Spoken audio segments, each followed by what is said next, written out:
Hello there, kia ora. Hey, Simeon Brown. I know we don't see eye to eye on a lot. I mean, I'm like a full foot taller than you. Actually, you know what? That was a low blow and very mean of me, and I apologize. I actually think you have the opportunity to do something really good with your role as local government minister. You can fire a really problematic city councillor. It'll look like you're taking an active interest in the well-being of New Zealanders and send a strong message that the government is concerned with local government in more ways than the Post keeps telling you that you should in Wellington. In Kirikiriroa, Hamilton, they have this guy, Andrew Bidder. You may have seen him in the news a bit this year after he used an ableist slur or two to denigrate disabled people. Well, Hamilton City Council had a meeting about it, and they found he had breached their code of conduct rules. Again. And now you and I both know that those rules are really weak. And I'm not sure if you read the Future for Local Government report before you binned it, but one of the suggestions in it was to find more ways to hold elected councillors accountable if they do things that bring their communities into disrepute. Well, Andrew was ordered to apologise to a number of community groups that work with disabled people and still hasn't. And he refuses to do so. That sounds like someone determined to undermine the democratic process to me.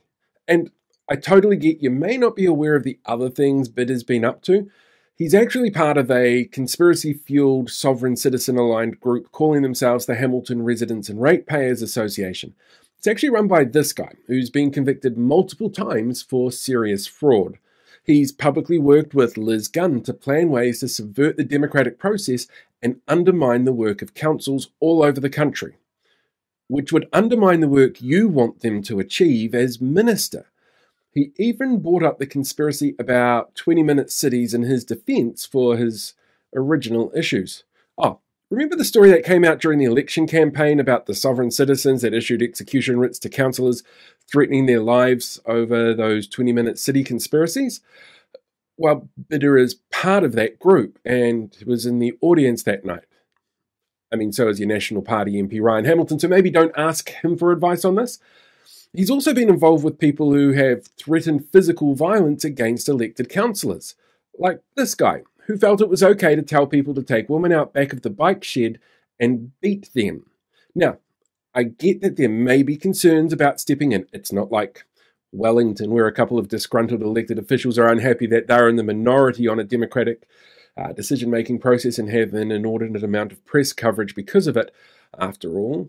But it's now less than a year from the next local body election, so removing Bidder wouldn't trigger a by-election, wouldn't impact Hamilton at all in the way that it works as a democratic body, and would make you look like a decisive leader willing to do what's best for their community, in a community that voted in 2 national MPs at the last election. Or you could, of course, stay quiet and do nothing and let the voters decide in October, but can you imagine the damage 11 more months of a conspiracy-spewing, disability-mocking, democracy-undermining elected official could do to our fastest-growing city? This could be a much-needed win in an area where, well, let's be honest, you're not too popular, after ignoring every single council and elected official who gave you feedback on Maori wards and forced on them extra costs with those referenda and other things like the water infrastructure, which caused rates to skyrocket, and stepped into Wellington City Council when you haven't released the advice on why you did that, and it's freaked out other councils around the country. It's an easy win for you, and I and many others genuinely want to see you take it.